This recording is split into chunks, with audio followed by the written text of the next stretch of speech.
আজকে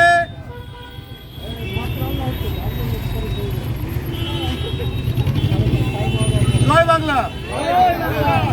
আজকে বড় বাজারের মুখে, এখানে গেলেই বড় বাজার, গিরিশ পার্কে, এই দেখো আমাদের পূর্বপুরুষের নামে একটা পার্ক আছে। এখানে যে এলাকা বাঙালি শূন্য করে দেওয়া হয়েছে, সে এলাকায় বাঙালি ফিরে এসছে। বাঙালির এই যে ঐশ্বর্যের জিনিস, ধন সম্পদ, এই মাছ নিয়ে দেখো দেখো দেখো দেখো দেখো। এই এলাকায় বড় বাজারে একটা কাউন্সিলরের উৎপত্তি হয়েছে, তার নাম মীনা দেবী পুরোহিত, বিজেপি পার্টি করে। সে বলেছে এই মাছ দেখলে, এই মাছ কাটা দেখলে, যে এখানে মাছ কাটা হচ্ছে, মাছ কাটা হচ্ছে দেখলে নাকি তার গা গিনগিন করে, গা গুলোয়। আমরা যাতে তার গা আরো গুলিয়ে ওঠে, তার জন্য এখানে মাছ বেরিয়ে কিন্তু আমাদের তো কিন্তু মাছ গা গুলোচ্ছে না। আমাদের দেখুন তো ভালো লাগছে, আমাদের কথা ভালো লাগছে। মনে হচ্ছে যেন দশকের পর দশক শেষে আমরা যেন নিজের মাটির অধিকার বুঝে নিতে এসেছি, নিজের মাটির অধিকার বুঝে নিতে এসেছি। এটা খুব সাধারণ দিন নয়। আজ হয়তো স্বাধীনতার পর থেকে প্রথমবার বাঙালি এই বড় বাজারের এইখানে বসে মাছ কাটছে, মাছ ধরে রয়েছে এইভাবে, ঠিক আছে। আজ কিন্তু প্রথমবার হলো, কিন্তু এটা শেষবার নয়।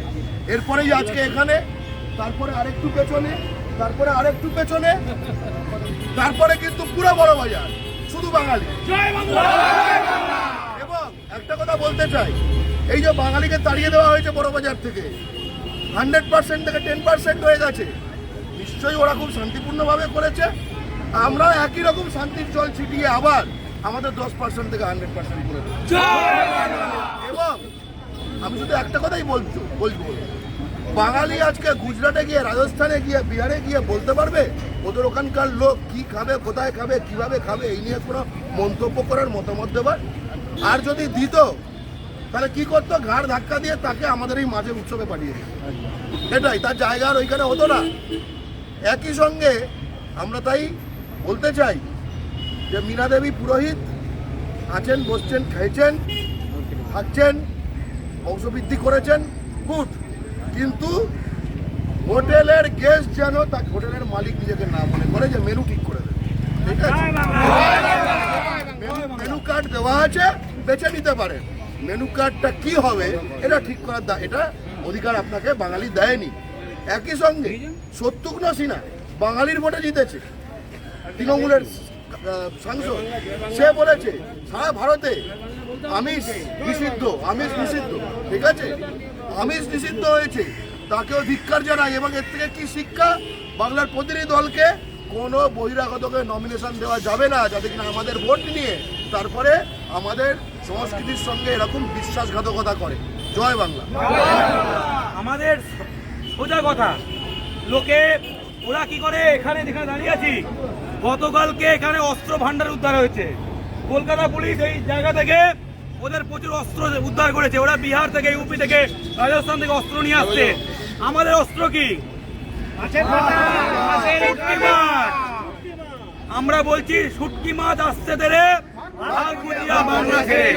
এবং সব জায়গায় লেবু লঙ্কা ঝোলানো হয় যাতে কারো কুনজর না পড়ে। আমরা আমাদের উৎসবে শুটকি মাছ ঝুলিয়েছি বাংলায়, যাতে ধোকলা ভুজিয়া শত্রুদের বাংলায় নজর না পড়ে। এবং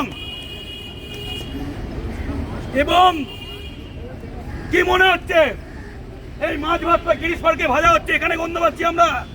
এই গন্ধ নিউ আলিপুরে পাওয়া যাচ্ছে, এই গন্ধ লেক টাউনে পাওয়া যাচ্ছে, এই গন্ধ সল্টলেকে পাওয়া যাচ্ছে, এই গন্ধ বাঙ্গুরে পাওয়া যাচ্ছে, এই গন্ধ হাওড়ায় পাওয়া যাচ্ছে, বাগডোগরায় পাওয়া যাচ্ছে, শিলিগুড়িতে পাওয়া যাচ্ছে, আসানসোল, খড়গপুর, যেখানে যেখানে ভুজিয়া আছে, ভুজিয়া ডোজ হিসাবে মাছের গন্ধ পাওয়া যাচ্ছে।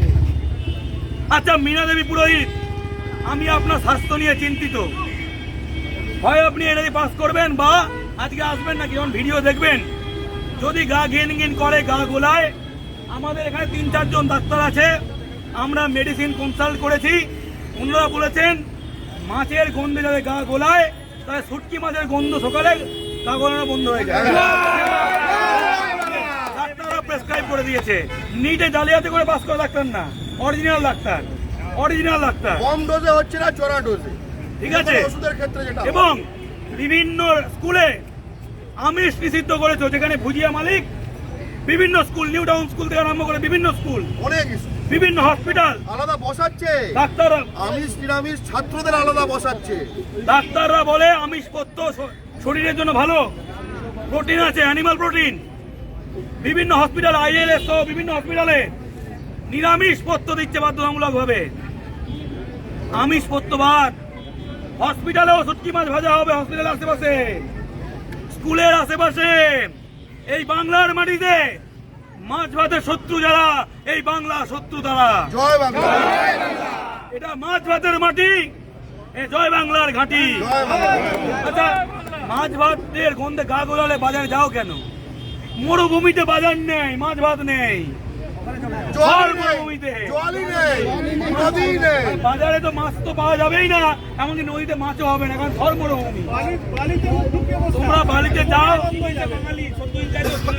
বালিতে যাও, বালিতে তোমরা যা ইচ্ছা করো, ধোবলা ফাবড়া হাবড়া ডাবড়া খাও, মাছ ভাত নিয়ে চ্যাংরামো করতে এসো না। সৃজিত দা একটা সিনেমায় বলেছিল, বাঙালির মটন কষা আর মাছ ভাত নিয়ে কোনো চ্যাংরামো নয়। চ্যাংরামো করলে চ্যাংরামি ঘুচিয়ে দেওয়া হবে। তখন খুব হিউমার দিয়ে বলছিলাম, কই মাছ ভেতরে ঢুকে গিয়ে নোড়া শুরু করে না, জানতো কই মাছ কি হবে? কি হবে? জ্যান্ত কই মাছ ঢুকে নোড়া শুরু করলে কি হবে? সাবধান থাকো, সাবধান, সাবধান। বাপ মায়ের মাটি দবদবে হাঁটি, তোর বাপের মাটি না, আমাদের বাপের মাটি। এই সাবধানে থাকবি, একদম সাবধান থাকছিস, করে খাচ্ছিস, এই পর্যন্ত ঠিক আছে। আমরা কি খাবো, কি পরবো ঠিক করে দিতে এলে কই মাছ ভেতরে ঢুকে লাফালাফি করবে। জয় বাংলা।